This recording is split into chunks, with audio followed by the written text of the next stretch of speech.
Hi, Daddy. It's Gabriel. I love you. No matter what, I hope you be safe and just know. I love you. Bye. This was Gabriel Taye's last phone call. Within 24 hours of this call, his life had taken a tragic turn. This incident is a significant case of school negligence, and it is crucial to share Gabriel's story with the world. Gabriel Benyam Taye was born on February 21, 2008, in Cincinnati, Ohio. His parents were separated, but both remained a part of his life. Every day of his life was surrounded by love and care. Everyone called him Gabe. He was only 8 years old, but he was always cheerful, full of life, and filled with energy. Music was his greatest passion. Singing and playing the guitar were his favorite activities, bringing joy to those around him.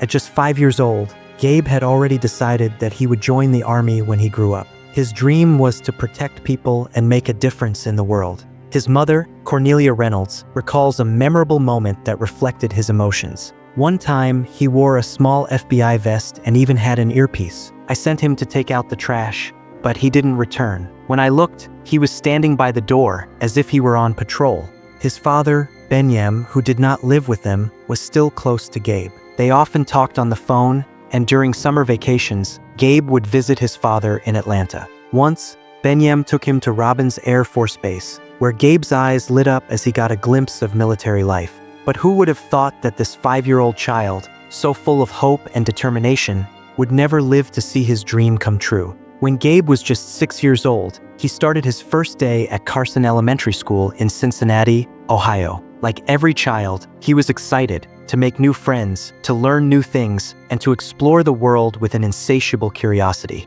His teachers and classmates described him as a well-mannered and kind-hearted child. One of his classmates said, "Whenever I felt down, Gabe always brought a smile to my face." He was nice and funny. Like, every time I felt sad, he put a smile on my face, and I feel sad for everything that happened to him in the school. But over time, the school, which was supposed to be a safe place for him, slowly turned into a place of fear. After some time, one day, Gabe came home with small injuries. When Cornelia asked the school, they said it was just an accident during playtime. However, she later found out that because of this small injury, Gabe had to have 2 of his front teeth removed. The school never explained how it happened, and Gabe didn't make a fuss about it. He wasn't the kind of child who complained. But this was just the beginning. When Gabe entered the 2nd grade, things started getting worse. First, a student attacked him, but the school never informed Cornelia. Then, another incident occurred, and this time, the injuries were so severe that the school nurse had to treat him. Yet, his parents were never informed. By 2016, when Gabe turned 8 and entered the 3rd grade, everything changed. Just a few weeks into the school year, he had an altercation with another student. The school claimed that Gabe attacked the other child, but later, some people suggested he was only defending himself. Cornelia never received a call from the school about this either. The school only left a voicemail, which, according to Cornelia, she never received. The entire year, one incident after another kept happening. Every time Gabe tried to stand up for himself, the school blamed him instead. Finally, when one day Gabe suffered a head injury on the playground, Cornelia tried to obtain the surveillance footage, but the school refused to provide it. Then on January 9, 2017, another unfortunate incident occurred. Gabe found himself in trouble again, but once more, the school failed to take any action. On January 24th, just 2 days before everything was about to change forever, Gabe went to the school bathroom, where he was pushed down. He fell to the ground and lay there for a long time, but no one took this seriously. That night, when Gabe came home, he wasn't feeling well. He started vomiting, and his mother assumed he had some sort of stomach infection. The next day, she didn't send him to school, but she had no idea that what was happening could have been prevented. On January 26, 2017, when Gabe returned to school, 2 students tried to dunk his water bottle into the toilet. Gabe asked the teacher for help, but no one did anything. That day, when he came home, he went straight to his room, just like he always did. Cornelia thought it was just another regular school day. But when the house became unusually quiet, she went to check on him. What she saw at that moment changed her world forever. She immediately called for help.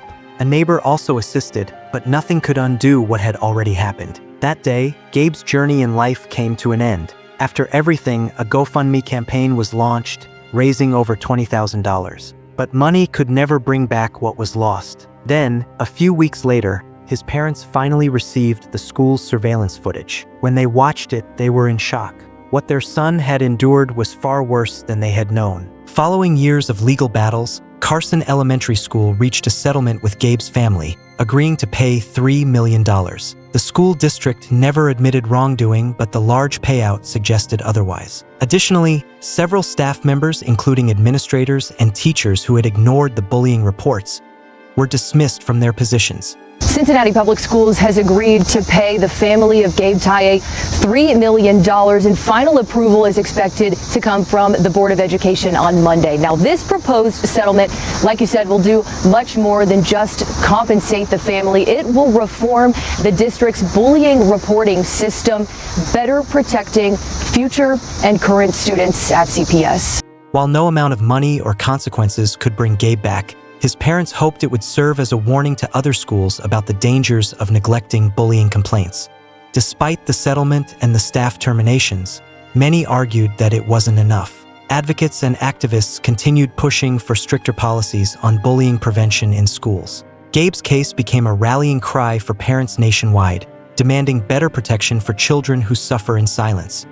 Gabriel Taye's story is not just about one child. It is about the failure of the school system, the helplessness of parents, and a society that still doesn't take school bullying seriously. Even today, Gabe's parents continue searching for answers. Could something have been done differently? And could all of this have been prevented? Gabe's family continues their fight for justice, hoping that no other child suffers the way he did. His story is a reminder that the responsibility to protect children falls on all of us. If schools, parents, and communities do not take bullying seriously, how many more innocent lives will be lost? Gabe's story is heartbreaking, but it's one that needs to be heard. If we don't act, how many more children will face the same fate? It's time for change before another life is lost. If you found Gabe's story impactful, share it with others. Raising awareness can help prevent tragedies like this. And if you or someone you know is facing bullying, don't stay silent. Speak up, seek help, and support those in need. Together, we can make a difference. If you found this story important, help us spread awareness. Like this video, share it with others, and subscribe to Crime Shade for more true crime cases that deserve to be told.